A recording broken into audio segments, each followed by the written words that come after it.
Hey, good evening and welcome to the March 2nd regular city council meeting. We will begin with Pledge of Allegiance led by Councilmember Palmer. I pledge allegiance to the flag of the United States of America and to the republic for which it stands, one nation, under God, indivisible, with liberty and justice for all. Clerk, call the roll. Beauchamp? Here. Goodlow? Here. Lilquist? Here. Elliott? Here. Miller? Here. Palmer? Here. Thompson? Here. We will start off with two proclamations. The first is Irish American Heritage Month, page 206 in the packet, and that's Councilmember Palmer.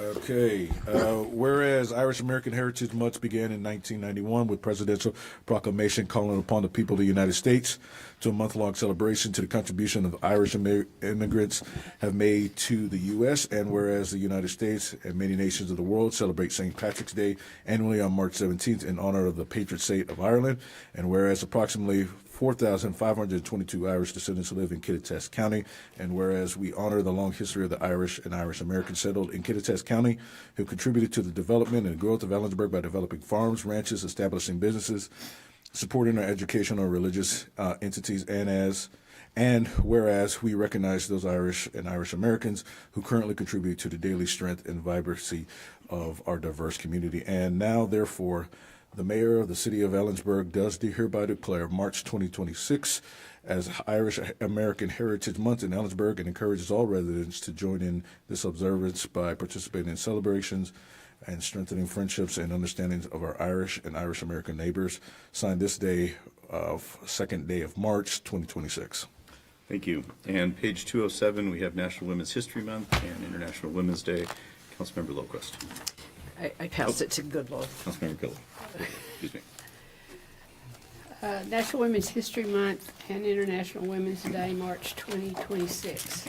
Whereas the 1987 United States Congress passed Public Law 100-9, declaring the month of March as National Women's History Month, and whereas the goal of National Women's History Month is an intention time to honor and celebrate women's often overlooked social, economic, political, and cultural contributions to American history, and whereas International Women's Day, first recognized by the United Nations in 1977, is a vital part of National Women's History Month, and whereas International Women's Day is an annual global celebration of all women and their contributions to this world, as well as a recommitment from all nations to a peaceful, diverse, equitable, and inclusive world. And whereas the city of Ellensburg recognizes and honors the women of our community, past and present, and their significant efforts in making Ellensburg a strong and vibrant Central Washington city. Now, therefore, the mayor of the city of Ellensburg does hereby proclaim March 2026 as Women's History Month and March 8th, 2026 as International Women's Day in Ellensburg. We are grateful to all women who support this community through their daily contributions, and we encourage all residents to honor and celebrate women for their efforts. Signed this 2nd day of March 2026. Thank you. We will move down to approval of the agenda, but before we do that, does anybody in the audience or any council members wish to move anything off consent agenda? Seeing none, I'll take a motion for approval of the agenda. Mr. Mayor, I'll move for approve the agenda as presented. Second. We have a motion second to approve the agenda as presented. Any discussion? Hearing none, all those in favor signify by saying aye. Aye. I too will vote aye. Opposed? That motion passes. We move to consent agenda. Mr. Mayor, I move for approval of consent agenda as presented. Second. We have a motion second to approve consent agenda. Is there any discussion? Hearing none, all those in favor signify by saying aye. Aye. Aye. I too will vote aye. Opposed? That motion passes. We have no petitions, protests, or communications. We'll move to public comment on non-agenda items. We have nobody signed up online. Okay, so again, 3 minutes per speaker, total time allowed 30 minutes. Council can extend with a vote. Don't identify yourself as a candidate for elective office. Make any statements to assist or discuss the campaign or any ballot measure. Speakers providing comment on non-agenda items can only address council on matters which are identified on the registration form, concern city business, or over which the council has control. When recognized to speak, please state your name, whether you live in Ellensburg, Kittitas County, or elsewhere, whether you're representing yourself or others, and then the topic you wish to speak on. Please don't engage in conduct that disrupts, disturbs, or otherwise impedes the orderly conduct of the meeting. And then normally we will not provide direct feedback. Thank you. And Mr. Johnson, there's the podium there. Okay, my name is Lauren Johnson. I live in Ellensburg. I'm going to tell you what it's like to have 250,000 gallons of Ellensburg city water come through your property at 2 o'clock in the morning. At 2 o'clock in the morning on January 13th, 2026, a water main ruptured in the alley behind my house. It flooded my house and 3 other houses, submerged my basement. Water raced around my garage, washed out my backyard. My daughter came up and woke my wife and I at 2 o'clock in the morning. We went downstairs and frantically removed everything we could out of the basement. We were able to save most of the furniture, books, some records, my daughter's computer equipment. I was not able to save my archives of academic articles I had written years ago as a leader in my field, emergency medicine in California. Those were destroyed. I can never get them back.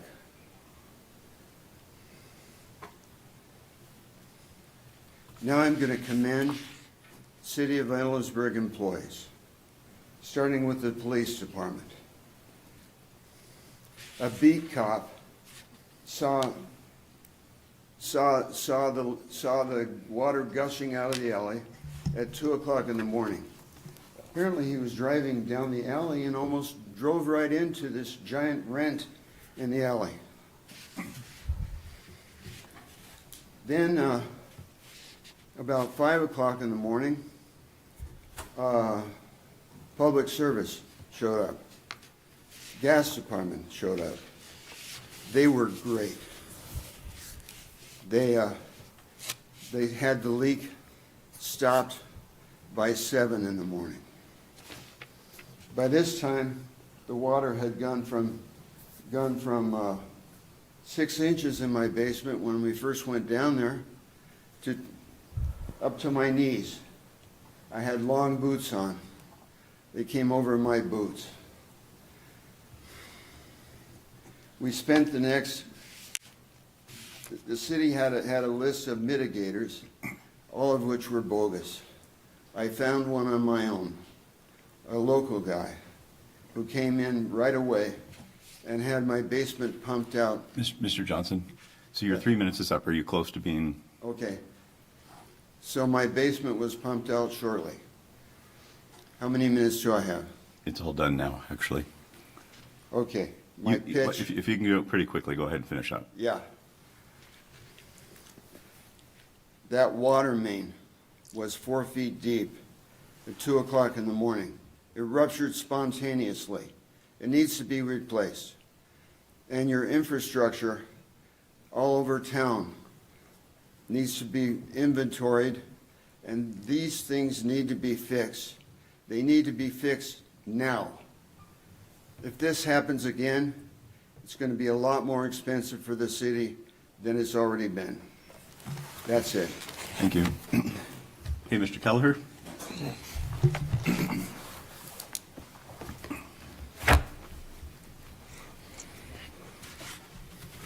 And you're aware that there are a couple of pool and park funding things, or I guess park funding things coming up. I'm not going to violate the agenda items. Wouldn't think of doing that. Just sit down.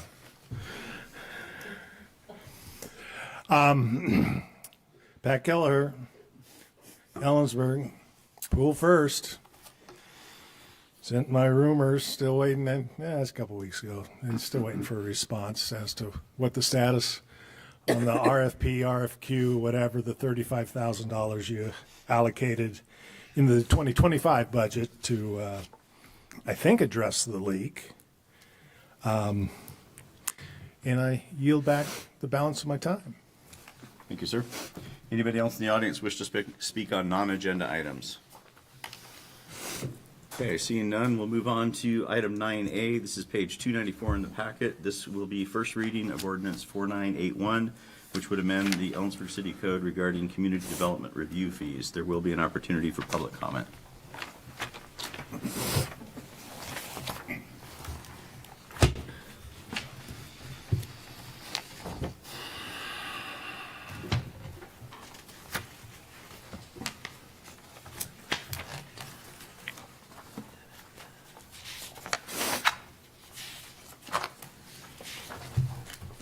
All right, there we go.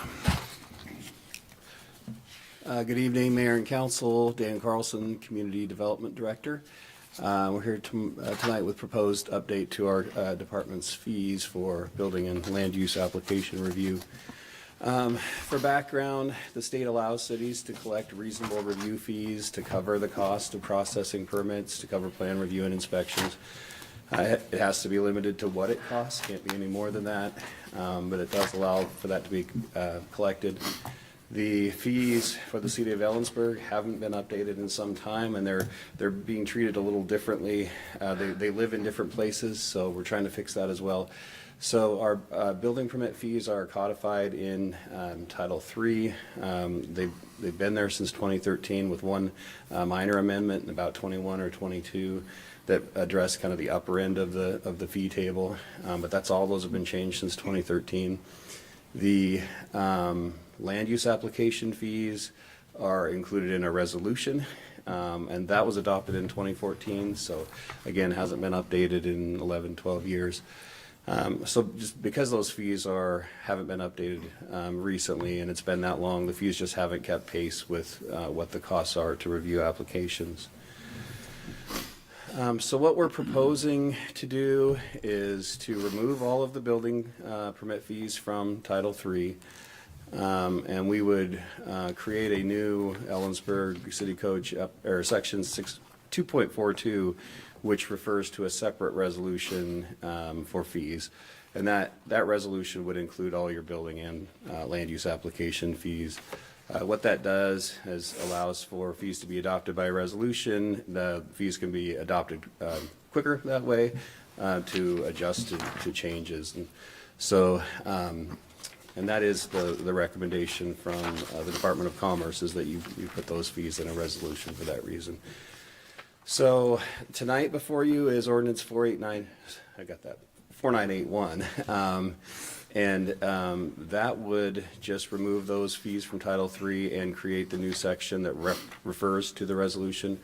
The fee resolution would come forward to you at the next meeting with the second reading of this ordinance. So the fees are in really three categories. There's the new fees for new construction. And then there are fees for building applications, standalone, kind of fixture permits, those kind of things, and land use applications are the third. Those last two are calculated using the same method, which I'll get to a little bit in a minute here. And then the idea would be that we would update the fee resolution every 2 years after the adoption of the budget, so that it stays, once we get them current, it stays current, and we don't find ourselves in this situation again. Just an example of how the fees for new construction would work. So this is using a multiplier model based on the ICC building valuation data. It's a national model. It is one of the models that's recommended by Commerce in their guidance. And the way this works is you divide the percentage of your building division expenses that are to be covered by fees are divided by the historical construction value, and that gives you a multiplier. So For all of the fees tonight, we use 90% cost recovery. This was really based on feedback from our study session that we did with council prior in terms of not wanting to kind of push that limit of cost recovery, build in some buffer so that the fees are defensible. So everything in here was done with that 90% cost recovery in mind. So in this case, we used a 3-year average to come up with the historical construction value. So we didn't get some of the kind of peaks and valleys associated with big commercial projects or university projects. And so what this left us with is the multiplier 0.0115. And then the way that's used, there's the actual valuation table is on 302 in your packet. And so what you do is you take the size of the building, you multiply that times the per square foot construction cost that's in this table, and then that gives you your overall project cost, and then you take that times the multiplier, and that gives you your fee. So the first example up there is a 2,000 square foot single-family residence. So that box in the table is $170.80 per square foot. So you take 2,000 times that, and then you multiply that amount times the multiplier, and that gives you, in this case, a permit fee of $3,928. So the second example there is with a commercial building, it's 3,200 square foot. You go to that square on the table, multiply that times 21907, which is the construction cost for that business occupancy and that type of construction, and you come out with a permit of $8,062. So this is for new construction. This would include plan review and inspection, and the fees wouldn't cover the entire structure. It's not adding in fixtures and those kind of things. This would be for the whole cost of the new construction. And it also works for additions that are basically a standalone building attached to an existing building. So methods for the new construction. For the land use and building application review fees, used a little different method based again on guidance from Commerce. In this case, we took both the direct costs and assigned a portion of the indirect costs to determine a permit review fee. And that came out to be $115 for building applications and $124 for the land use application. We then multiplied that rate times the total average of hours per application type, and that's how we came up with the review fee. Then again, using that 90% cost recovery, we took that fee times 90% and then rounded it to the nearest $10 increment. So that's how those fees were arrived at. Included an update of all of the building application fees. I don't think there were many new fees added. That maybe sign permit, because that was one that came out of Title III. But essentially the same fees there. The land use application fees, those included a number of new fees. And the reason for that is because our Title 15 code has a lot of processes for reviews, and most of them didn't have fees. So the comparison table that I gave you, anything that has NA in that left column of the current fee, those are new fees. And the other thing, as far as this proposal goes, the current fee schedule has a credit.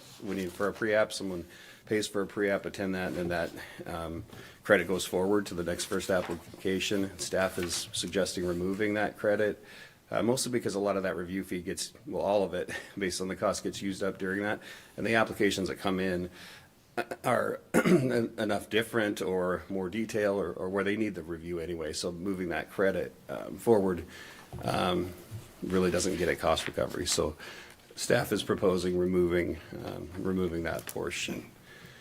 We did some outreach with these new fees. We invited developers, builders, consultants who use them for discussion. We didn't get a big turnout. But the ones who showed up are folks who build in the city a lot. Not a whole lot of concern over the fees. The feedback we got was more about an efficient timeline and a predictable timeline for the review versus the fees. I also took these to presentation with Landmark and Design Commission, the Affordable Housing Commission, and the Planning Commission. for review. There was some concern over the amount of the increase. One question came out of the commission discussions was, could we phase that in over a period of time like 3 years? And I think from a staff point of view, that just perpetuates the problem. So staff is not proposing that at this time. I think there was a question at Planning Commission about the fence fee in the permit table goes from a per linear foot to just a flat fee. And the reasoning behind that, first of all the fences 8 feet and under are exempt from permits, so this would be a larger fence that would have to get fees. But we also, where we could, tried to take something like that where maybe the number of hours doesn't line up directly with the linear feet. It doesn't go up at the same ratio. So to try to focus more on the average number of hours that we spend on each permit type. And that might be, depending on the size, that might be, or it might not go up at that same rate. That's what I was getting at. The window replacement is one that's an example in there that was by valuation. And that, again, is the idea was that we would come up with a fee for how much time we spend on the administration of it, the review, and however number of inspections. I think that was based on 2 inspections. So that was the reasoning for the switch in those things.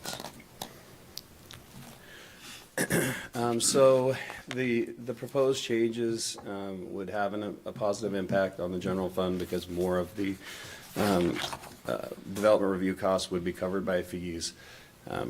Fee resolutions can be updated more easily. And again, the proposal is to update this every 2 years with the budget adoption so that we keep pace and don't get behind. And so for those reasons, staff recommends first reading of ordinance 4981 regarding community development fees. Council questions? I'm starting down here. I know you got some. I got a couple. Questions? Got some, but I'll do it at the end. Go ahead. Here. Me? Oh, okay. Hey, thank you for the presentation. Maybe you can help me out here, Dan, on the building replacement or building application fees, just to make sure I'm understanding.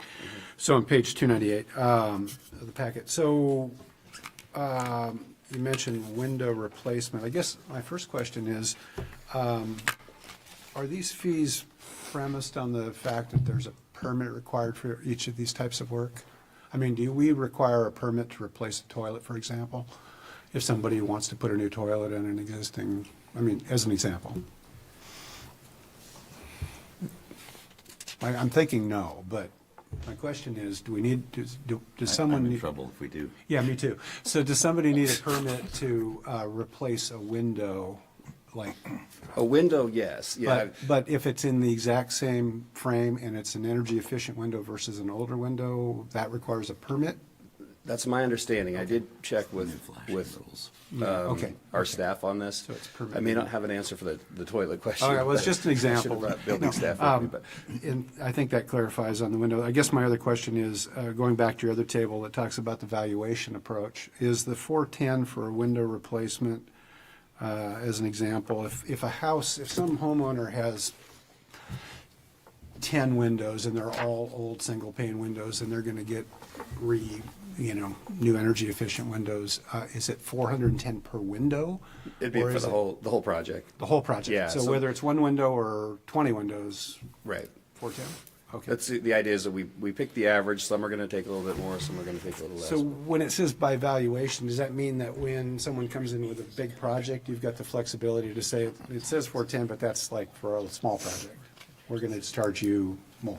Is that the way that works, or is it just? The way this is written, the way it's currently written, we're actually getting that information from the applicant, the valuation of their overall project. Okay. And then it's based on a percentage of that. Okay, all right. Well, I think the mayor mentioned the new, I don't know if it's an energy requirement, the flashing requirements and so on. So, okay, I guess that makes sense. So, yeah, I was having a hard time sort of visualizing why our staff cost would be higher for a window than a roof re-roof, right? I mean, you think about the roof, and it's superficial in the sense that they're not putting new framing in or anything else typically, but, you can have a whole re-roof done, a permit a residential re-roof could be done, if I'm reading that correctly, for less than a window I think it's based inspection. on one inspection versus two is the way that came out. Okay, I'm just struck by it, seems like a lot of money, and given that we're trying to encourage, I get that there are some code requirements, okay, but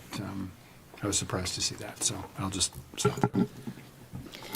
So you just said something, so currently, I tell you how much my project is worth and my permit is based on that. This replaces that with, the building, whatever, the IBC or whatever. Someone else tells you the valuation, the ICC building valuation data. That was for the window question, so that would be not based on the table for new construction. It okay. would be how it currently is somebody tells us the overall cost of the project, and there's a percentage of that. For like a building, for window All the replacement? window replacements, yeah. Okay, Yeah. okay, so we This would still propose have, a fee. certain pieces of this still have I come in, I want a permit, and I tell you how much my project costs.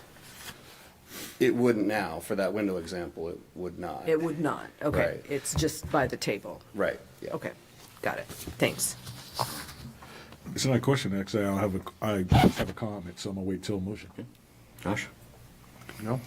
Okay, I guess I have the most then. That's because you build the most. Yeah. What in rough comparison, what will our fees be as compared to the county for a similar service, or do we know? Have any idea? I did compare it to these. These will actually be less. Yeah, that's one. I took over a fee model when I started there in 2016 and used the fee model, something similar to this. And they haven't been updated since 23, but they're still just a little bit higher than where these are. So somebody goes to build a new home, their building permit fee is set. They got to do the park impact fee, the traffic impact fee, assuming they don't have waivers for those. Connection fees, if they're connecting to city services. They're paying for L&I outside this permitting process for the electrical. Everything else is covered under the city permit. Yes. Yeah. Okay. That's all I got. Unless there is a land use component, if there's a critical area permit or something, or a variance or something on the land use side. Yes. Okay. Thank you. Does anybody in the audience wish to speak to this issue?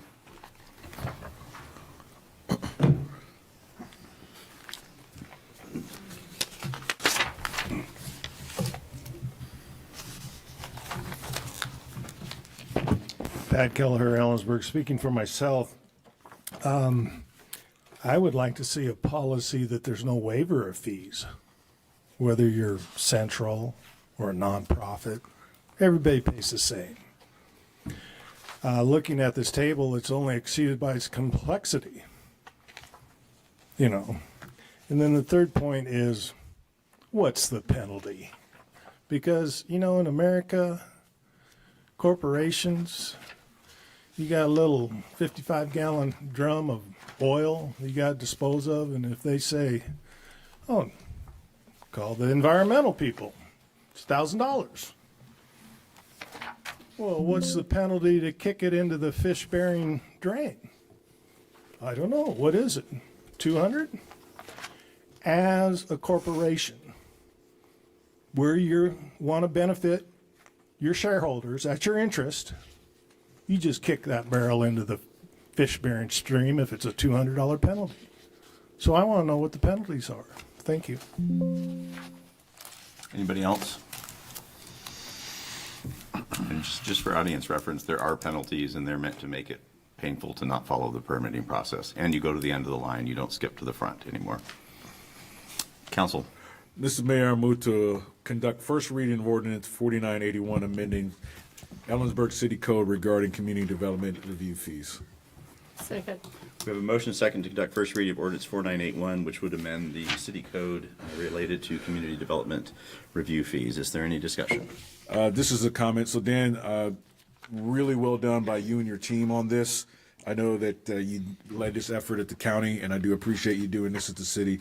This is a reconciliation of some money that was left on the table when we talk about the responsibility of operations from a city standpoint, I, as a city citizen and as representative for city citizens, you want to ensure that our operational costs are being covered. And this is a great way to be able to recover that for our council members on 304, page 304. It gives a great breakdown because Dan did this presentation with affordable housing to show what our current fee structure was, and it shows that full cost recovery. What he's projecting is 90%, and that's great due diligence to citizens. So if we were to recover it 100%, there's a chance that we would be overcharging. So city staff recommended 90%, which shortfalls it just a little bit, gives us a little bit of variable depending on the project, the size, the complexity, and those kinds of stuff, so we don't inadvertently overcharge our community as a whole. At least that's the target associated with it. So I think this is a great structure. I do appreciate you going through the thoroughness of going through all this. I know that it wasn't easy, but it standardizes our fee structure so that we are better stewards of the fees collected for our cost of operation to be able to do this type of development in our community. I think just to add on to that, if we're not collecting from the builder, the applicant, the taxpayers are picking up the difference. So this shifts, while it may seem expensive for these permits, it shifts the burden to the people who are benefiting from those permits and from the service that's being provided, and not onto the taxpayers. So Any other discussion? Hearing none, all those in favor signify by saying aye. Aye. Aye. I too will vote aye. Opposed? That motion passes. An ordinance of the City Council of the City of Ellensburg, Washington, amending the Ellensburg City Code by creating a new section 2.42, Community Development Fees, amending section 3.1.80, Adoption Code Designated, and repealing sections 3.1.180, Rates and Fees Building, 3.1.181, Rates and Fees Mechanical, 3.1.190, Rates and Fees Mechanical, and 3.12.90, Rates and Fees. Thank you. Item 9B, page 315. This is Resolution 2026-04, joint resolution with Kittitas County, which would seek to amend the interlocal agreement for public defense services. There will be an opportunity for public comment. Good evening, Council. Chris Horner, City Attorney. You've got in front of you a resolution to amend the interlocal with Kittitas County for public defense services. The county currently handles public defense for all Ellensburg misdemeanor cases. In 2003, the city and county entered into an interlocal. The thought was the court would keep any fines that it collected from defendants, and that would pay for the cost of public defense. In 2003, that worked. Over time, the legislature and courts have reduced the number of fees that they collect from defendants. So the amount that the county is actually keeping has decreased over time, and so we're not necessarily paying the county for all the costs associated with public defense. In addition, recently, the Washington Supreme Court and State Bar have decreased caseload limits for public defenders, meaning existing attorneys can handle lower number of cases each year, and that number is set to decrease each year by at least 10% until 2036. So the county is going to need to hire more attorneys. Also, the state legislature is considering public defense costs that it can share with with the county and the cities. So we'll see what the legislature kicks out this year after their session. It's a long way to say where we'd like to be with the county is some sort of formula that we don't have to come back to council each year for standalone resolutions. What that formula looks like, we'll have to talk with the county about maybe for next year. So for this year, we're saying let's pay them an additional $75,000. That's the same that we paid them last year, and so that should get us through 2026, and then we'll see where we are for 2027. And with that, staff recommends adopting resolution 2026-04. Council, questions of staff? So bottom line, more lawyers. That's good. Right? More lawyers, yeah. It's always a good thing. Anybody in the audience wish to speak on this issue? Anybody online? Okay, we need a motion. Mr. Mayor, I move to adopt Resolution 2026-04, approving the amendment to the interlocal agreement with Kittitas County for public defense services. Second. Motion second to adopt Resolution 2026-04, which will amend our interlocal agreement with Kittitas County for public defense services. Any discussion? Hearing none, all those in favor signify by saying aye. Aye. Aye. I too will vote aye. Opposed? That motion passes. Moving to item 10A, page 319. This is funding recreational facilities discussion, and just for the purposes of potential public comment as we move into the public comment opportunity for this, this will be different. This is separated from the 11B on the agenda, which will deal specifically with the Fieldhouse project. Good evening, Mayor and Council. Heidi Barron, Sternaway City Manager. I have before you a discussion item because during your study session, you were able to learn about the Parks and Recreation Open Space Plan. There's a tremendous desire for additional Parks and Recreation services, and wanted to walk through as you face a decision tonight later on in the agenda about the field house. We've been talking about the field house for longer since I've been here, and so we'll talk a little bit about the history in your packet tonight. We did provide some history. I want to talk specifically about the funding opportunities and needs as we're facing some of these larger projects, specifically the Fieldhouse project and the pool project. And I'm hoping to answer a few questions that I know are out there about what are the next steps and what are we doing here. So I'm going to do a presentation. I'll try not to belabor this, but I do have a few slides to kind of help this. We provided a lot of information in your packet. Most of it was provided previously, but just want to refresh the discussion about how do we afford these big things that we would like in our community. So just to start out a little bit, talking about Parks and Recreation, dedicated and sustainable funding has been one of your priorities since your last budget and prior to that. And so making sure that we're providing thoughtful planning and looking for opportunities to fund. One of the things that you did in the end of 2022 was to pass an ordinance to begin collecting REIT 2, and we've been seeing about $300,000 to $400,000 a year. We've been able to actually program that into some expenditures over the last year, including the pool roof fixes, and also some additional recreation equipment, and we have plans for a new spray ground or spray pad at North Alder Street Park as well. So some of those funding is beginning to be collected and starting to be used. And again, as we look at those two major facilities in your Parks and Recreation Open Space Plan and those that we've looked for, again, as I mentioned, in your packet is the history of the field house, how we got to today. And as you all know, that discussion came to you as we're looking at the opportunity for a field house. We had a group of community members who brought this to the table and said, we really think this is a need and it's an opportunity for sports tourism. And also we live in a windy community and we have some pretty cold weather during the winter, opportunities to really create indoor recreation space. When the Racket Center burned down in December of 2022, this moved up to the top of our list. It's been at the top of our priorities for legislative priorities for the last few years. We've actually asked for funding. We've received small amounts of funding, about $500,000 from the federal appropriations and just under $100,000 from the state.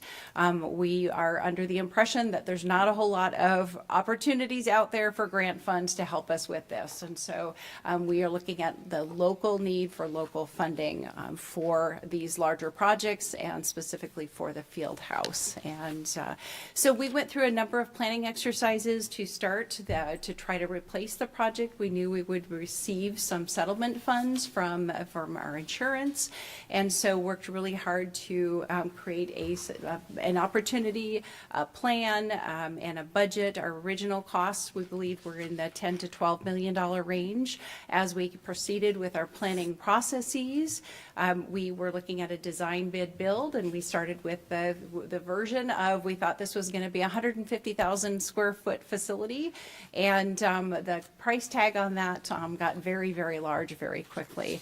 As we progressed to the progressive design build methodology, we've walked through a number of steps through the state to determine if that was the best process to deliver this facility to our community.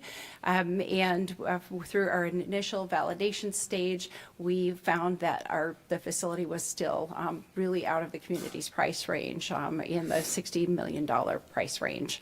And so as we looked at other opportunities, the RCW 3542 came up, and we've been calling this a public-private partnership. This is really a lease-back facility. It's an opportunity to really fund and finance a facility through private partnership on public property. And so council approved this last fall of releasing an RFP for for a developer to partner with the city to build at Rotary Park. And we did receive one response to that, and you have an item on your agenda later on to consider that moving forward with that project.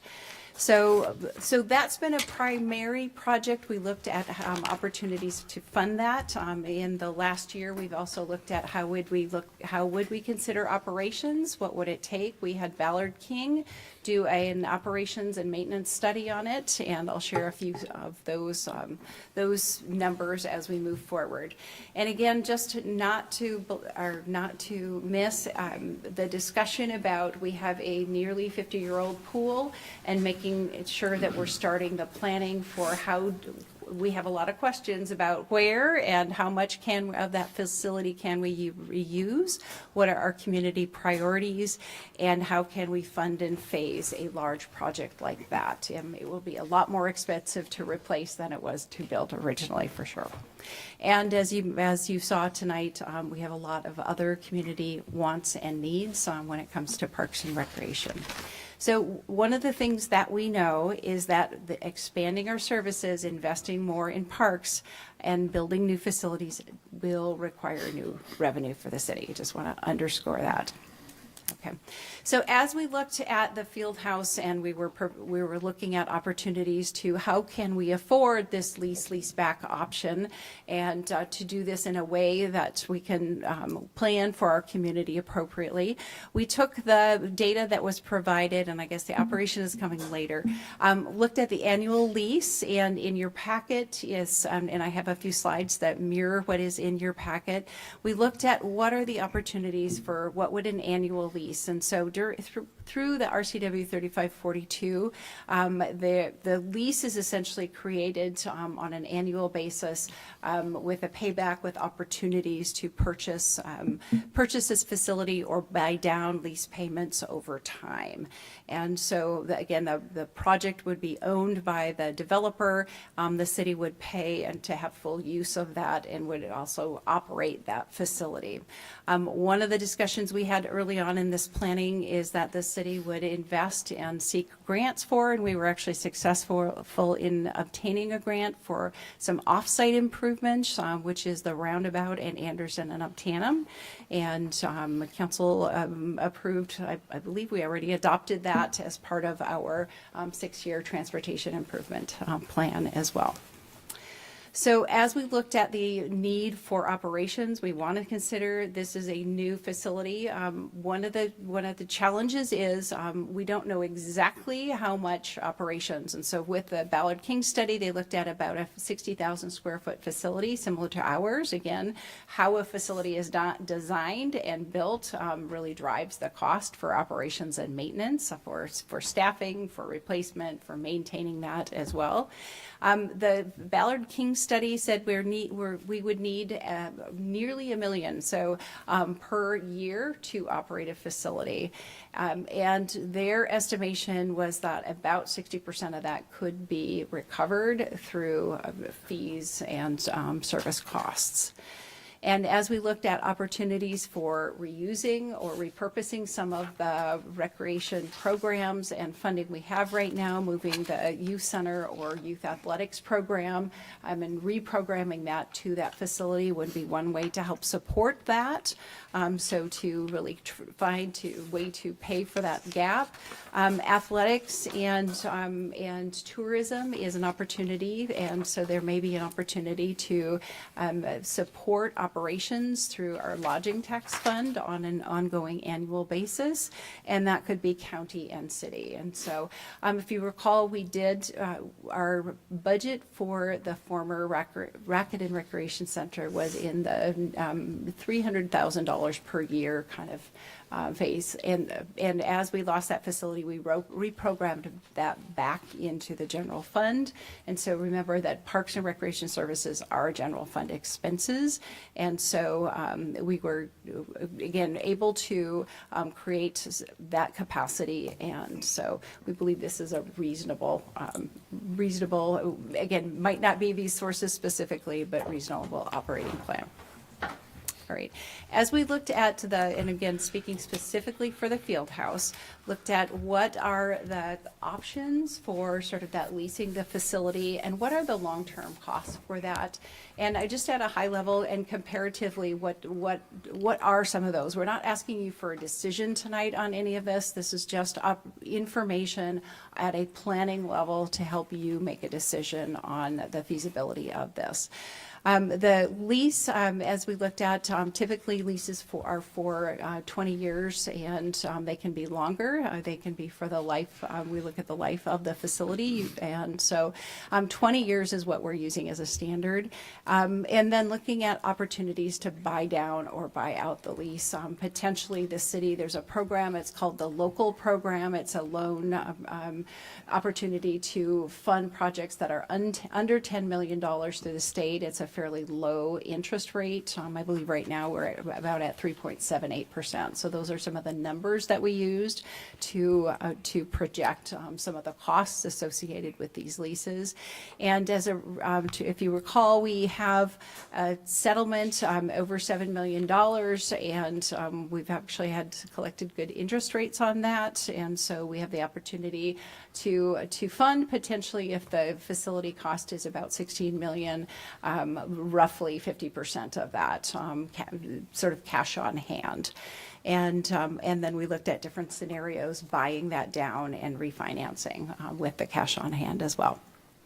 So if we look at the annual lease cost for those different models, and this is in your packet, look at the overall cost. Of course, the most expensive is to finance. Just like if you're buying a house and you're paying interest on that, that's going to be your highest outcome and also likely your highest annual purchase. Buying down or refinancing, these are the options that we looked at. There are various ways to lower the cost of ongoing debt service payment for that facility if we were to buy out early. And again, in comparative costs over time, again, these are the same scenarios over time. Certainly the most expensive are to do early buyouts. You're using cash early on, but you have lower rates as the time goes on. And then the overall cost comparatively, cumulatively, we recognize that, for instance, the 20-year, which is the dark blue line, would be the most expensive over time if you're to lease for the entire 20 years. And so opportunities just to consider the overall cost of a facility. Okay. And then as we looked at opportunities, we have, and I'm not recommending any of these, but I will talk specifically about the Public Facilities District and the status, because we've had some discussions about that. And there's some activities to move that forward. We talked a little bit about the cash on hand specifically for the field house. The county has made verbal commitments, at least, wanting to help fund the facility. We don't have a formal commitment for the county to help out with this facility. As we move forward and they can see progress on this, there's an opportunity to ask for a formal commitment from the county. Again, this would be a lodging, the field house would be a lodging tax eligible. There is a tourism component. I think our Parks Director has said a number of times, this is sort of the community uses this during the week, and opportunities for other folks to use it on the weekends. And that doesn't mean exclusively, but there really is an opportunity and a need for tournament play as well. We talked a little bit about REIT 2. If you look at your Parks and Recreation Open Space Plan, that's programmed in potentially for a lot of other uses. That's not a guarantee, that rate. Really, it depends on the real estate market over time, so there will be fluctuations on that. It's not something that's a good idea to bank a debt service payment on. And Public Facilities District, I'll cover that in another slide. Metropolitan Parks District is a property tax base. That could be an option for funding larger facilities, would be required vote, and it also could be a district that is larger than the city boundaries. And so the council has been looking for how can we help offer opportunities for people who don't live in the city and to participate in funding facilities that they use as well. So that might be, and the estimates we use for some of our calculations are using the school district boundary. And then I'm, again, not recommending, but the city has not done a levy lid lift, and so our property tax rate, there is a little capacity in that. Voted bonds are another option, and remember that parks are a general fund facility or service, and that means that if we replace other revenue, we've been talking over the years about our streets and the ongoing pressure on the general fund, we're moving more money to our streets, so looking for dedicated street funding is one opportunity to create more capacity in our general fund too. So there are opportunities to move dollars to create capacity to fund more projects ongoing. So just a side note, wanted to talk a little bit about the steps. We had talked about a public facilities district. Council was supportive of that. The county commissioners they have agreed to work with Commerce to do the feasibility study. So we're sort of on step 1 for this process. We are working with the folks from Upper County to create the project information. We've provided that to the county. They have a consultant on board. They believe it's going to be about 2 to 3 months before that feasibility study is done, and that would come back to the county commissioners, and we will try to update council on that as well. And they need to complete that step before they can consider creating a public facilities district. But again, that's its own taxing district.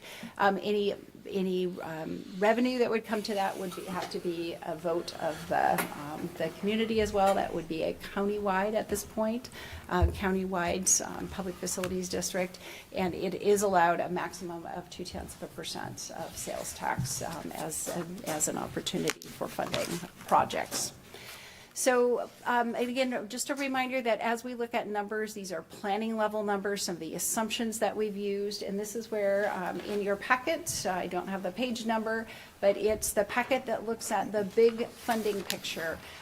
You'll notice that it includes the public facilities district for the field house, and then for the pool, as we're looking at the operations and debt service for a large facility, we looked at a $25 million project. Again, high-level planning numbers until we have our questions answered. We're going to add, typically it's about 30%, so the final number for soft costs and design, so that's where we came up with the $32 million that we used as estimates for planning for the cost for debt service on that project. So in this analysis, we actually used both, again, for the pool, the public facilities district funding. The estimate is that would be $2 million per year, potentially, if that were to be split in half between an Upper County project and Ellensburg projects. and then also a Metropolitan Parks District. So it assumes new revenue and demonstrates an ability to fund both facilities. All right. And then one of the things that was discussed at least partially earlier, and I want to answer moving forward, is where are we with the pool? That's a very large facility. We are looking at making some investments, both to maintain the roof and replace that slanted roof, the sloped roof. And there will be some other internal, some HVAC system or humidification system upgrades we're going to need to do. Those have very large price tags. And so we looked at the next steps for as we're making over $1 million of investments in that pool over the next year or so. How do we move forward with the pool? First, we need to decide what are our goals and our priorities for an aquatic center as a replacement. We have lots of wants, but what are the priorities and needs? And so that's really a planning exercise that we're going to work with MIG, who's done a tremendous job on this, to continue and to finish some additional work specifically about goals for the pool. Then we are looking at conducting, we have money set aside. Council's approved a budget for that in our last supplemental budget. And to do a feasibility study looking at the current pool. We know that this is the only public pool in the county. It's not a reasonable thing to close down the pool and then take 2 years to rebuild the pool, and especially after we put $1 million into it. So our goal is to take a close look at the facility itself. There are a number of pools across the state and the country that have either been totally refurbished and repurposed into other elements, expanding the footprint, but we also need to look at the site because we are at Veterans Memorial Park and we have an event center that uses the park for the fair and rodeo and other events as well, and making sure that the site and the facility can support use or reuse. And so we need to conduct that feasibility. We need to answer those questions before we can move on to, is this the correct location for a replacement aquatic facility? And how can we can move forward with design and or phasing if we can reuse part or all of that, the current facility. So trying to answer all of those questions, and then we can get closer into what is the actual funding and how can we best afford that. So at a high level planning, these are the things we're looking at. All right. So just to reiterate, we know moving forward, we know that the city's general fund has constraints. We know that new revenues will be required to sustain our field house lease payments and ongoing operations. And we know that through the analysis, refinancing or doing an early buyout somehow would help yield lower costs overall. And our operations and maintenance funding is absolutely important to continuing this discussion. And then again, planning level costs will continue to be refined. We would hope as we move forward, if you approve tonight the Fieldhouse award, that we would have a solid funding plan by the time we bring back the final documents. So that's all I have. This is really, again, a discussion. Wanted to present some information for you and our community members, offer an opportunity to ask questions, and also just share information. So just a quick question. So was Ellensburg School District was the municipal boundary that we were using? For the Metropolitan Parks District. So $5 billion assessed valuation times 0.3 cents per thousand produces about $1.5 million a year, correct? I believe. If we go with the sales tax initiative, that's a public facilities district, that's countywide, so we're sharing roughly $4.1 million, and it's competitively bid. We sort of control the municipal one, or we have more direct control over it. That is correct. Okay, I got it. I'm just confirming those numbers. Thank you. So wait, so a Metro Park District, is the council the board of directors for that, or is there a separate board of directors? Typically, the council is the board of directors for that. But if it is larger, then I'm not exactly sure about that. Yes. I'll have to And confirm that. in Yeah. theory, there would be some sort of still county contribution, because there's a lot of people who live in Kittitas County who would most likely use this pool or these facilities, but they are not in the Ellensburg School District. Correct. Okay. I had a question related to that. Is the Metropolitan Park District, are the countywide public facilities, recreational facilities, are we talking recreational or just facilities? It's not recreational, it's public facilities district, and so recreational facilities are included. Okay, so when the Cleolum contingent came to us a few months ago, that's what they were focusing on? That is what we're working with them on So- as potential projects. Okay, but the Yeah. Metro Park District and the countywide facilities district are not mutually exclusive. We could have both, That is potentially? correct. Potentially. That is Potentially. correct. Okay, one doesn't cancel out the other, or the need for the other. That is correct. Potentially. Okay. Yeah. So, has the Lodging Tax Committee discussed contributing to the field house? Informally, we have Operations. not done a formal presentation or formal request. Again, these are planning level numbers, so it would require applications and requests. You know, at the end of the day, this is really about scaling our funding potentials based upon what we know today. So what we know today is really regarding our funding associated with our Ellensburg Fieldhouse project. Now, the financing mechanism is something that we'll have to look at it. And so when I look at the options that were provided as far as the 20-year lease, the local refinance at 3.8, or local refinance with the 5 million payment initiation, when I'm looking at that, I'm trying to think about, okay, what's a scenario in which if a public facility district wasn't funded, what would it look like, you know? Or at the worst, just ensuring that our risk profile follows closely to the information that we have today, not make an assumption for the voters.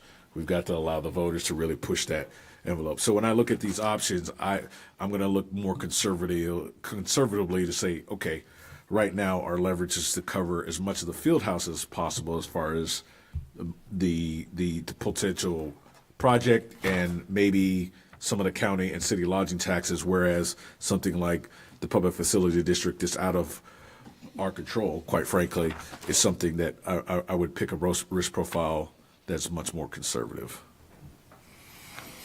Just Any other questions of staff?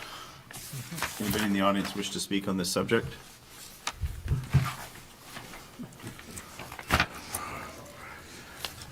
And again, we're focused on overall funding for recreational facilities.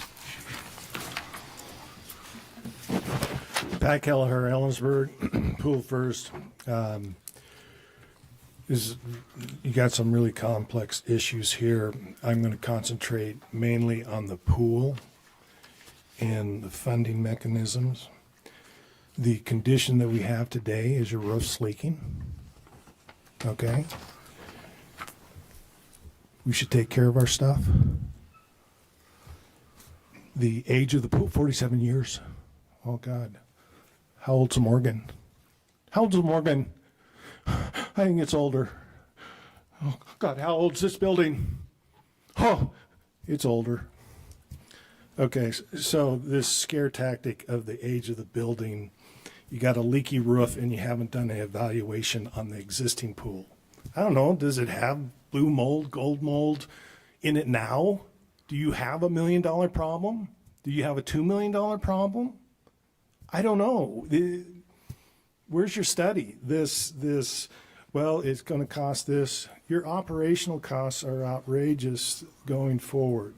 Now, this park district, no, we got 3 different versions. Okay, we've already had one in Kittitas County. It was the Upper County Parks District. The Public Works Director had to go explain to the board, you're getting shut down because you haven't paid for your voting bill. Oh, okay. We had that. They had a larger assessed value underneath that district. Okay.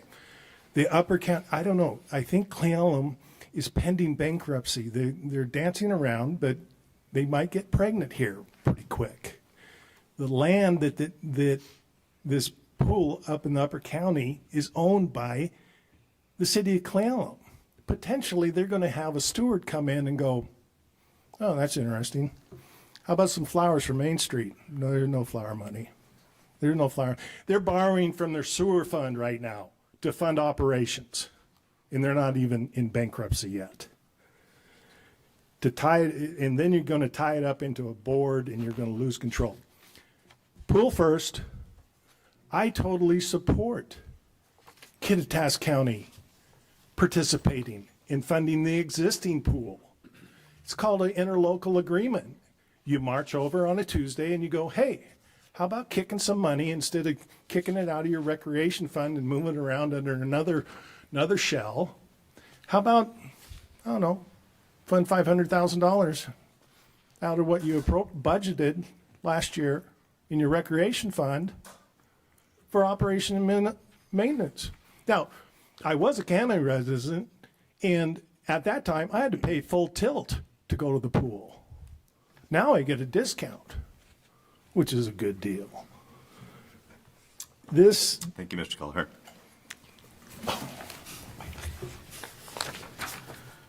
Anybody else? Okay, council.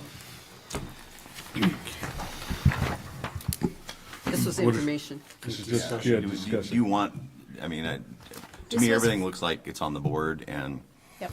Just, this is for transparency, just, and opportunities to ask questions, discuss, and sort of see the planning in place. okay. Money ladies here. All right, 11A, page 327. This is the preliminary fourth quarter 2025 financial status and investment reports. There will be an opportunity for public comment.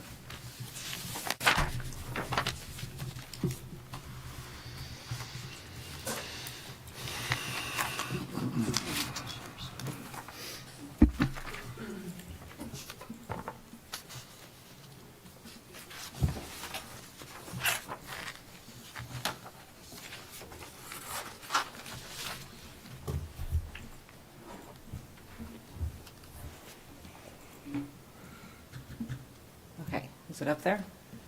Yes. Okay. Good evening, Council. Mayor Elliott, Jerica Pasco, Finance Director for the City of Ellensburg. Beginning on page 329 of your agenda report is the preliminary fourth quarter 2025 financial status and investment reports for the period ending December 31st.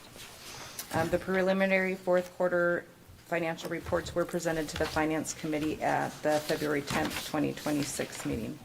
I do have a couple housekeeping items before I start here. So beginning, there was two items that I needed to replace, tables 2 and 5. They should be up on your docket. It looked like when I was reviewing for presentation tonight that some of the sales tax numbers for 23 and 24 weren't updated from third quarter, and so it makes a little bit of a difference there, so you have updated ones on there. I also want to mention that I will be continuously referring to this report as the preliminary report, and that is because fourth quarter is not closed and done and finalized yet until we have finished year-end closing and the financial statements have been audited. So it'll be considered preliminary until then. We are in the process of continuing to close out 2025. There's a lot of work that still goes into that. One of the large major tasks that we have to do is for our intergovernmental cost allocation. So throughout the year, we transfer money for cost allocations to different funds based on a budget of what we think. So for Heidi's work, my work, community development and stuff, mostly to the utilities funds. And then at year end, we true that up based on actual costs. So some of these numbers will change slightly based on how the cost allocation and the true up ends up. So, let's see here. Find my mouse.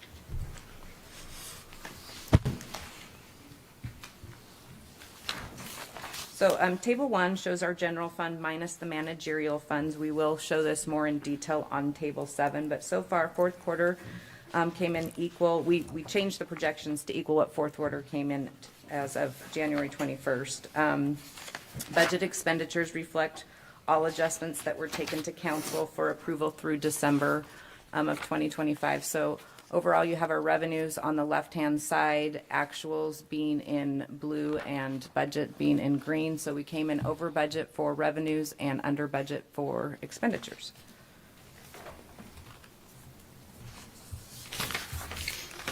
Table 2 shows our year-to-date year-to-date revenue remitted through the state of Washington. So to me, this is the most significant of our charts, showing kind of how we ended up and where. If you look overall, 2025 revenue distributed through the state, which includes sales tax, was up 17% over 2024.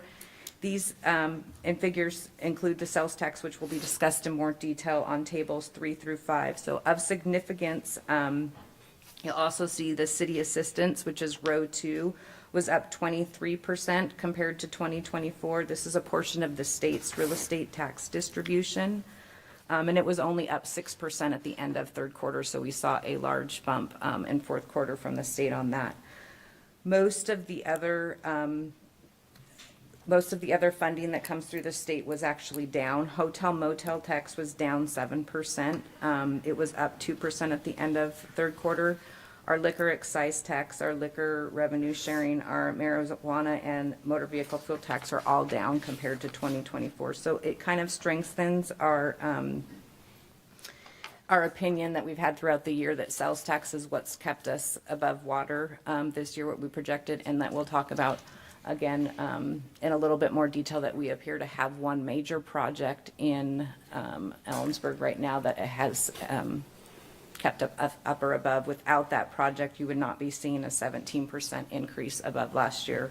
You'd probably be seeing about a 2% increase over 2024. The large numbers that you see on the side there, the 23%, those are all sales tax classifications.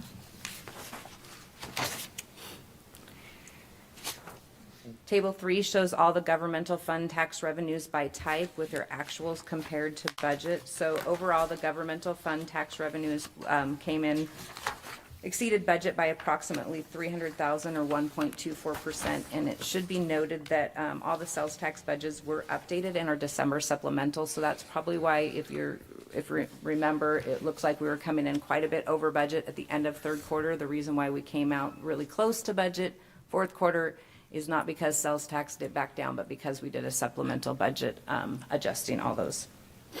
Table 4 breaks down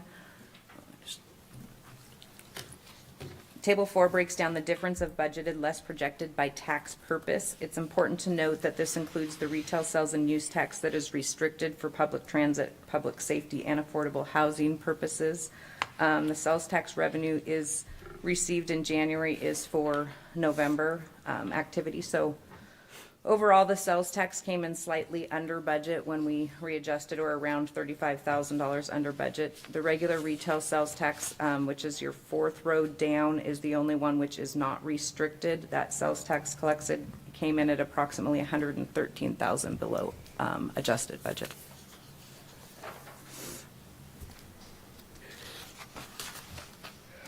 Table 5 digs a little further into sales tax by activity. It shows our year-to-date sales tax activity compared to the previous 2 years.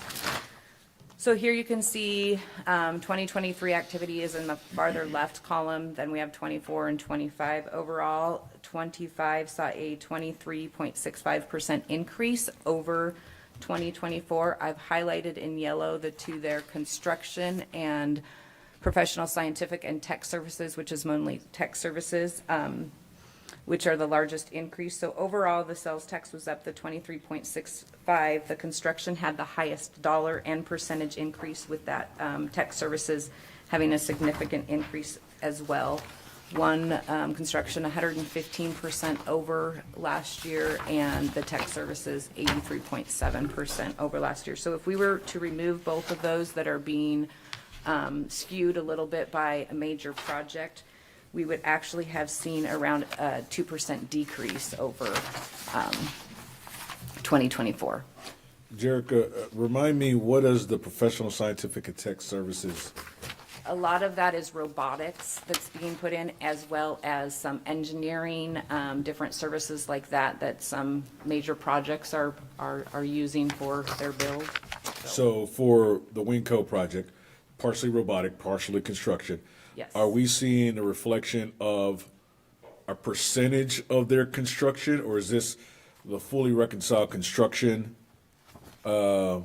revenue and fully recognized robotic revenue? So we believe that most of their robotics have been purchased. I have honestly no way of knowing that, but the construction is being done in phase, so we would expect to still see some continued construction revenue. Gotcha. I would anticipate that you'll also see continuing robotic revenue because unfortunately with something of that size, a lot of the cost is not only the front end, but the back end for the testing and balancing and the overseas manufactured for it sometimes. Yep.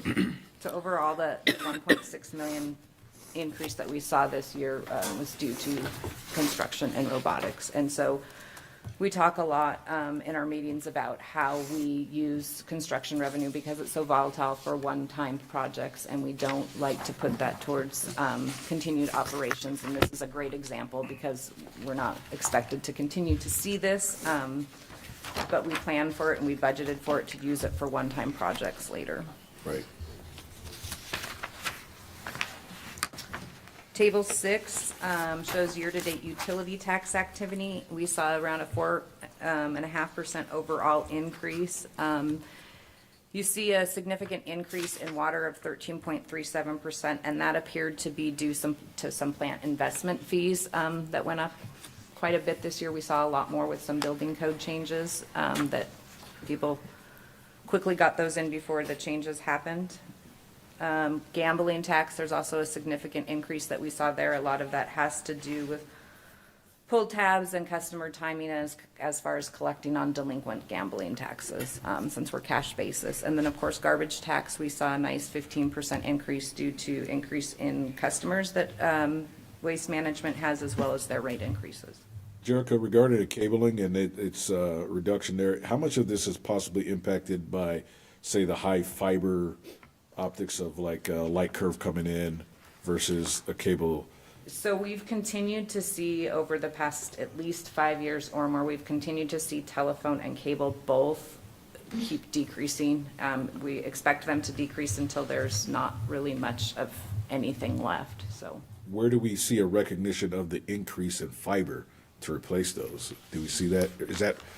We haven't seen that yet. Really? I know that Light Curve and all those different places are currently replacing and putting those in, and they have to get them all put in, and then they have to increase their customers first, and we haven't seen a reporting, at least from them, of an increase in any sort of cable Does utility that, tax yet. does that fiber, does that fit into the cable category in terms of revenue? We don't capture that revenue, do we? That was We same don't way? what? I'm sorry? We don't capture that fiber revenue the No, same we way. don't. Or nor will we in the future, correct? So there's no revenue stream when they go off cable and go into fiber? No. Is what I was trying to understand. Unless the state changes the law, right? Right. There's a lot of different, Right, between right. the telecom and different fiber and utilities, a Right. lot of different tax rules on what is considered taxable and whatnot, and you Yeah. get really into it. Keith can probably speak on it a bit more as far as dark fiber and non-dark fiber and all of the different things, but we've had to go round and round in our own telecom utility, but we're not expecting any sort of capturing there. Is the state making any indication as far as lawmakers making a revenue source associated with fiber optics? No? Yeah, They're not gonna tax the internet. yeah, I think that's what it is. Not gonna happen. I'm not that I'm against that or anything like that. I'm just curious. So anyway, No, it's, yeah.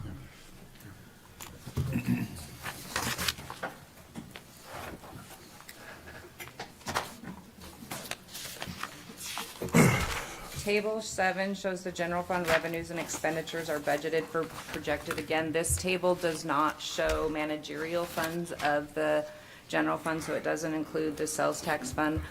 Our 2025 budget is on the left with our actuals on the third column to the right. So our budgeted less projected, we saw around just under $1 million in excess revenue over what was budgeted.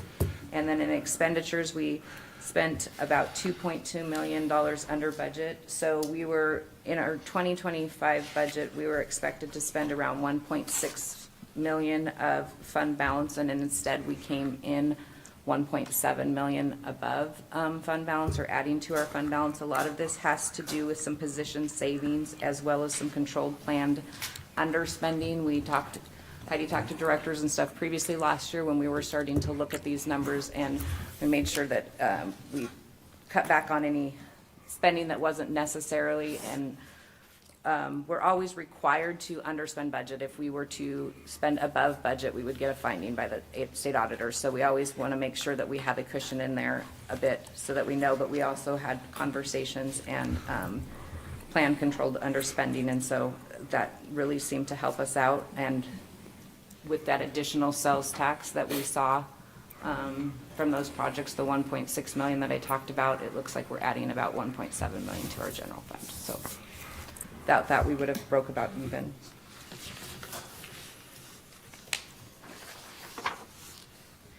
Table 7 is our debt activity. We did make some principal payments on our debt in November. So as of the end of the year, our GO debt totals about 6.7 million, and our revenue bond debt totals about 20 million. We pay around 767,000 in debt payments for 2025 on GO bond debt alone. Our next payments will be in June, which will be principal only in most cases, and then we pay November principal, or interest only in June, and then principal and interest in November. Our citywide report, table 9 here, shows that the city brought in about 9.3 million more than it spent in 2025. Around 736,000 of that excess revenue over expense is from the utilities and internal service funds. The general fund, when we include the managerial fund, saw a net gain of around 3.16 million. The significant increases that you're seeing there for the 9.3 million are mostly due to special revenue funds that are restricted by purpose. So those are like our transit, our lodging tax, our park acquisition, as well as we saw a increase of 1.7 million in that field house fund based on some interest earned and some last minute insurance payouts that we received. You also see street and arterial street look like they're up, and that was because of some late grant reimbursement that they finally received. They also had borrowed from the shop fund, and so they have some loan proceeds in there.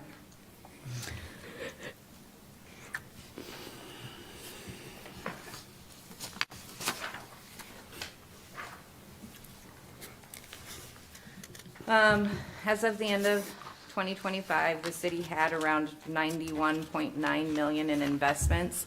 69.3 million of that we had in the LGIP. We earned around 291,000 in interest in December, and approximately 3.5 million of interest year to date for 2025. I did reinvest one of our fourth quarter maturities at a 3.55% yield. It's a 5-year bond, and we do have one that matured first quarter of 2026 that we haven't reinvested yet. Staff recommends council accept the fourth quarter reports as amended, and I'm happy to answer any more questions. Council, questions of staff? Jericho, regarding our investment portfolio, I'm just curious, do we track with other municipalities how we're performing on their investment portfolio as far as return rates? Not necessarily the diversification of the same portfolio, but just, I was just curious. No, I've never really compared to other, we have to invest individually by fund, so that's one of the things that we're a little bit more complicated than a lot of other local municipalities, because I need to look at the cash flow for those individual funds. I can't just invest it as a whole, and so most local municipalities, though, are heavily using their LGIP as well. We try to stay away from using that too much, knowing that we want to lock in when we get good 1 to 5 years before they drop, which is what we've been trying to do. So it can be kind of all over the board depending on when you're able to make some of those investments. As you can see, some of them that are dropping off now from 5 years ago, we couldn't get an interest rate even close to 1%. Sure. We were lucky to get a 0.5% then, so. Sure. It would be hard to, it would be a little bit like comparing apples to oranges, you know, Yeah. and comparing with other cities, but I'd be happy to do it if there's. And this is me just more out of curiosity. So what I'm hearing is more, some of those consistent investment tools for municipalities, for knowing that we're a little bit different, would be LGIP, and I'm assuming U.S. Treasury notes will probably be the two that are somewhat apples to apples, whereas everything else would probably be varied. So They're all gonna get the same for LGIP, and they're gonna get the same offers depending on the timing or close to for treasuries Treasury and that, notes. but- So, okay. Yeah. All right. So it's not that big of a difference when you kind of think about it. We're talking about less than probably 17% of the pie, of the whole cumulative pie, somewhere around there, that we're talking about is varying from other investments. Okay. Yeah, unless, I wasn't sure if you were talking about overall what we'd earned for the year on our money or, you know, rate of investments, Yeah. or, Overall, what we've earned, yeah. yeah, I could do some comparisons if you want to compare like general fund to general fund, or, But to your point, it's kind of apples and oranges. So that's fine. I was just curious about the bigger portion of this, so you answered the question. Thank you. So I have a question on table 8. We don't have any voted bonds anymore, right? no, What we we do paid not the have, the library library off. one was and so- paid off, the end So- of 2023. Just looking forward, there's a limit to how much we can bond.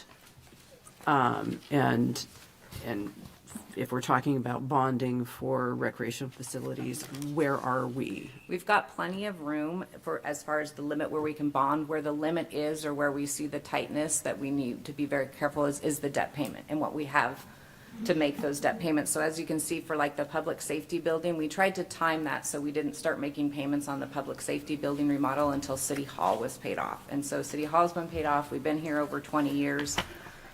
But just this public safety building alone, you can see that that was, the original amount was 7.2 million, and we're paying over $500,000 in debt payments annually on that alone. And so that would be, you know, more than double if we're looking at a field house. If we're looking at 10 million, we got good interest rates and stuff back then too, as well as we have to remember that those debt payments come from sales tax. That's how we fund them. It's the only place, and that's something that we're, you know, it funds almost everything else in the general fund, along with some property tax, which we know can only increase by the 1%, you know, per year. Some of our fees and services, which a lot of those fees and services that we do, we can't make money on them. You know, we can only break even, and so sales tax is really the hard hit one. It covers our streets. We haven't been able to find other, besides some grants for projects, we don't have money out there for street maintenance. You don't get that anymore for the state. So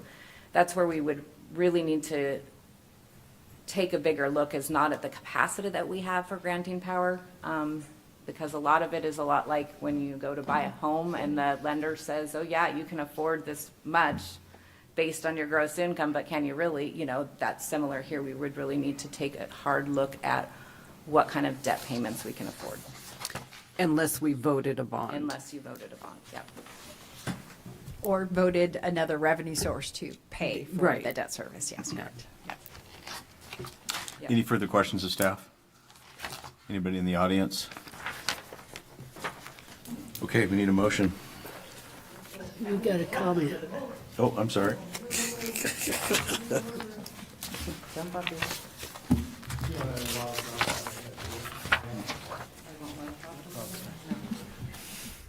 Pat Kelleher, Pool First. Wow,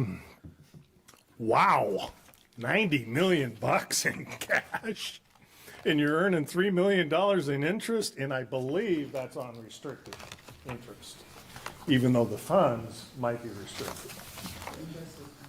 Oh, $3 million, boom, frosting for the pool. Now, if you can't get the money to do the streets, give me the chain and the lock, and I'll shut the pool, and we'll get the funding for the streets. We'll get those things paved. Okay, you got $20 million in checking cash, unrestricted. So you can stroke a check for $20 million. That's your reserve fund.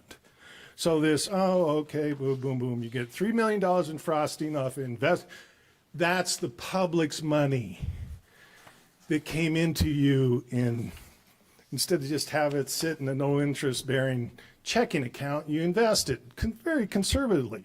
But that's just $3 million in frosting.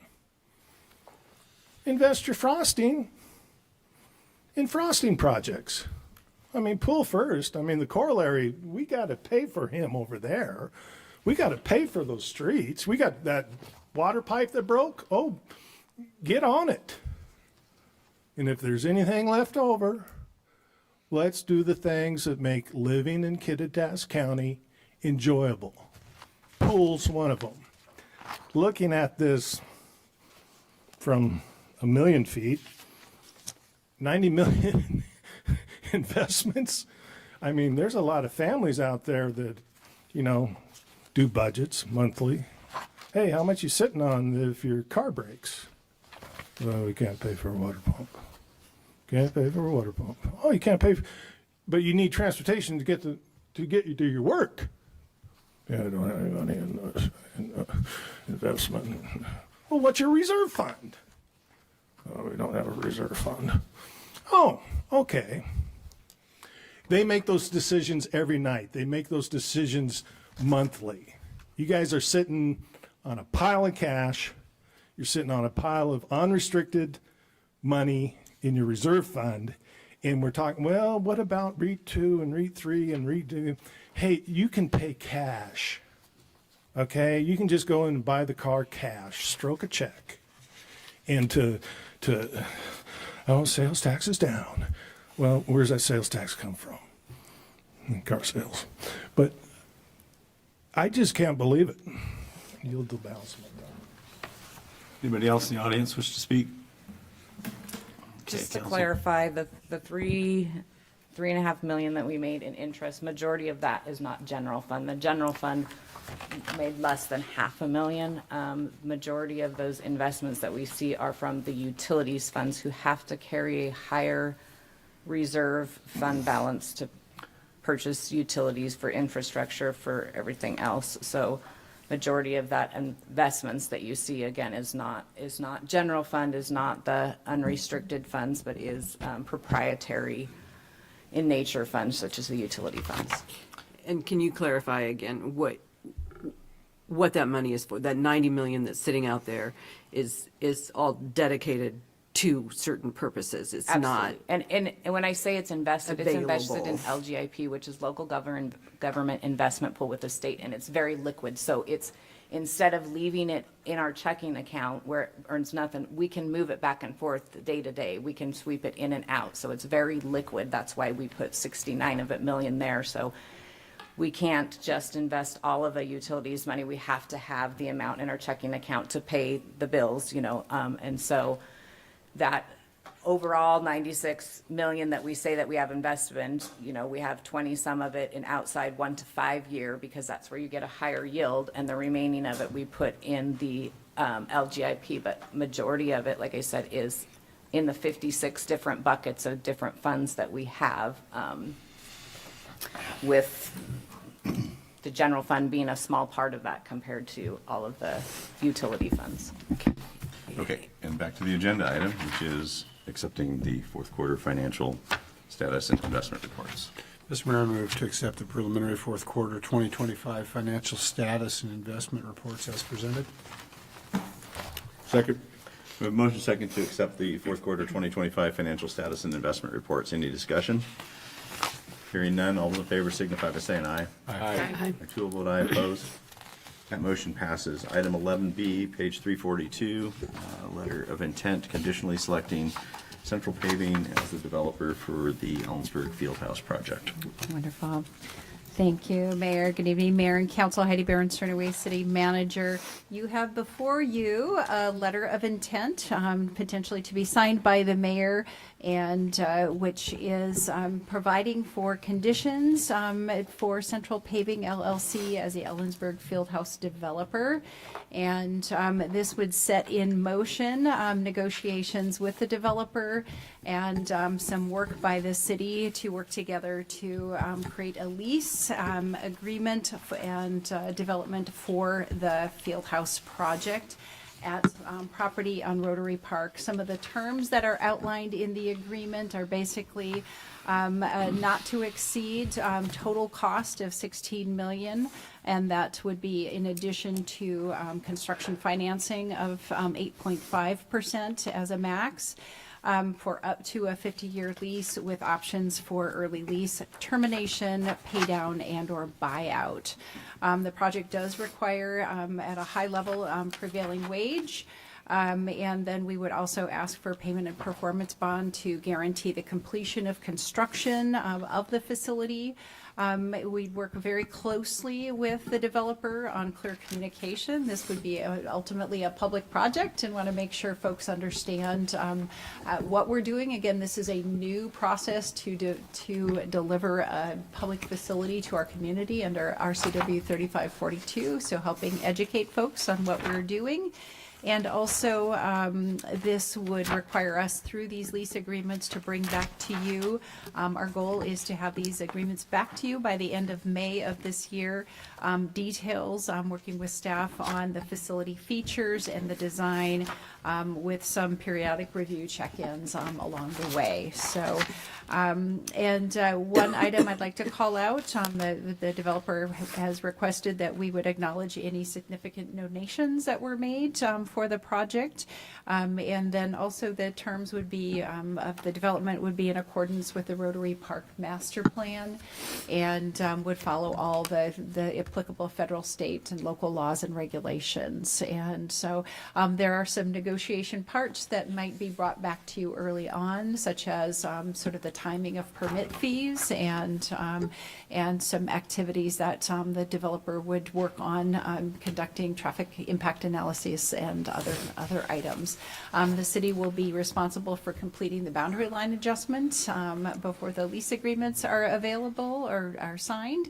And then also some terms for assignment if this project would be assigned to another LLC. So our staff are committed to working very closely to make sure we have an efficient process and responsive process for the development. And so this project can move forward in a timely manner. And I would stand for questions, and I believe there's a representative in the audience too, if you have questions that we cannot answer. And our staff recommendation would be to approve the letter of agreement for the mayor's signature. Questions of staff?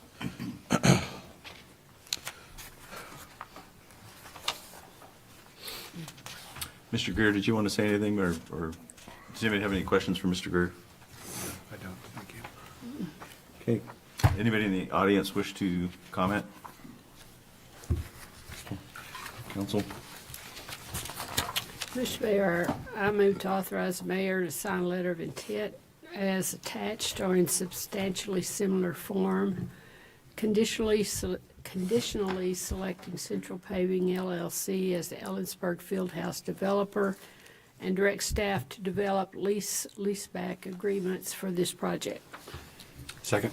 We have a motion second to authorize my signature on the letter conditionally selecting Central Paving as the Ellensburg Fieldhouse developer, directing staff to develop lease and leaseback agreements for this project. Is there any discussion? I just want to thank Mr. Greer for stepping forward with this.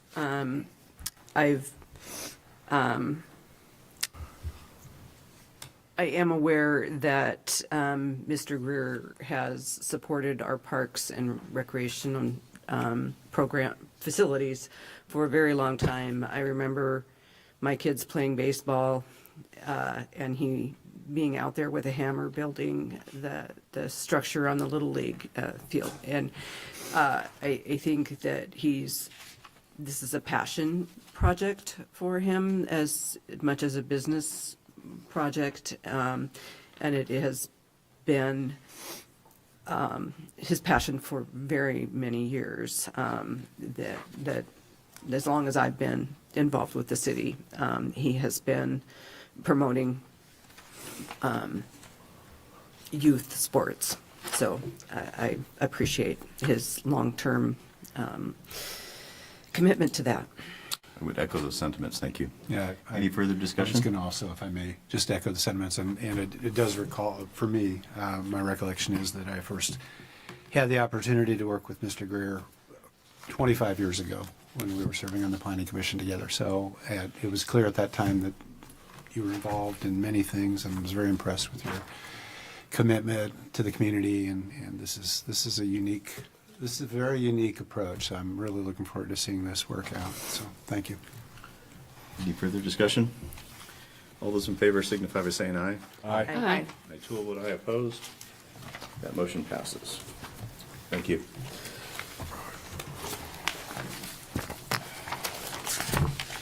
Item 11C, this is a contract to purchase software to manage public records requests. There will be an opportunity for public comment. This is page 367. Good evening, Council. Chris Horner again, City Attorney. In front of you is a staff recommendation to purchase some Public Records Act software. Currently, the city manage public records requests manually, often by email and spreadsheets. It's effective to getting records to requesters, but as records request amounts, volumes have gone up, and the types of records gets more complex. For instance, body cam footage at the police department, huge volumes of files. Staff believes that a software system would help increase efficiency for staff, and it would also provide some benefits to requesters, like a portal where public records requesters can go to download their requests. And the Public Records Act software would help folks track their requests, and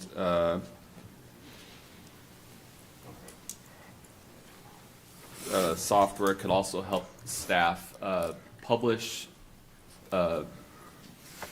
documents that we've published to the website, so that for high-profile issues, people can go and look at what the city's already provided and not have to submit a public records request. The initial amount is about $10,000 a year. There may be some small implementation fees as we figure it out, but we think this is a good thing for the city, so the staff recommends that council approve it. Questions of staff? I have the staff time saved is probably more than the 10,000 that we're investing, if I'm guessing. I would hope that there would be a tremendous staff savings. I don't think we've quantified it yet, but the hope is that it would be substantial. Thanks. Any further questions? Anybody in the audience? Council. Mr. Mayor, move to authorize the city manager's signature on contracts as attached or in substantially similar form to purchase the Just FOIA software for managing public records requests. Second. Motion second to authorize the city manager's signature on the attached agreement or something similar for Just FOIA software for public records. I would just like to comment that we're processing over 1,400 requests a year right now. Without software, it would be horrible, and it's not fun as it is. So, Yeah, and I think we're about 1,500 with 90% of that going to EPD. so. Any other questions or comments? Hearing none, all those in favor signify by saying aye. Aye. Aye. I will vote aye opposed. That motion passes. City manager's report. Nothing substantial to report other than the Yakima Humane Society did find their 2 county/city members, and so that opportunity is closed. And Councilmember Goodloe may share this, but the state budget has come out, both the House and the Senate version carry, what is it, about $5 million for the IOOF project, which council funded through affordable housing. So I'm assuming those stay in. That's good news for our community. So other than that, that's in the manager's report. I don't have anything additional. Thanks. Any questions for the city manager? Hearing none, we'll start off with Sarah. I have everything coming up, so I don't have one right this. That was easy. That was Delano? easy, yep. I also have everything coming up, so I got nothing. Nancy Goodlow? I don't have everything coming up. Just a quick report about the COG meeting when we were given the directions from you all to not support the letter of recommendation for the President Walpart.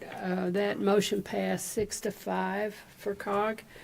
And the mayor reported out on the city council's request for that. I attended Parks and Recreation monthly meeting, and then we had a special meeting last week, and so tonight's review of the Parks and Rec plan was a repeat kind of situation for me, but I'm really excited about that plan. I think it has great potential. Scared to death of the financing on it, but hey, we'll figure it out. The Homeless Affordable Housing Committee meeting was canceled today, and I have a DEI meeting next week. Left board meeting, as usual, Beth handled all the heavy lifting, and we were in and out in 5 minutes. quick time. It wasn't 5 minutes, but it was pretty. So There's less and less left one people anymore. well, there was some lively discussion, but Beth keeps us on task. Nancy? That's all. I attended an environmental commission meeting and a utility advisory commission meeting with Delano. So, since our last meeting. But stuff was on our agenda that we talked about, so. I'll follow up with, at the COG meeting, there was two primary issues. The hiring process for the Economic Development Director is underway. They're going to have a special meeting Wednesday and discuss potentially sort of focusing the recruitment and hiring effort a little bit differently than they have been. And then I very much appreciated Commissioner Wright made a point to sort of, when we announced the letter of support for President Walpert, which I don't think anybody was necessarily opposed to, it was whether or not we were supposed to be involved in that process. He did carve out a little bit of messaging in the press release that, sort of acknowledged that, hey, this is not it's not an 11-0 vote, it's a 6-5 vote, and there's reasons that that people didn't participate, so I thought that was good. I am working on the city manager's evaluation, so you all have assignments. Okay, that's great. Yep. It's been close to a year since we made contact with Yakima Nation. Can we reach out and make sure that that connection stays there? And then I attended the library retreat, did a little state of the city thing, and they fed me lots of snacks, which I know the Parks Department never does. And that's all I got. Brad's gone. Well, he'll hear about We'll it. hear about it. Gone, just like the snacks. We're adjourned. Thank you. No exec, right?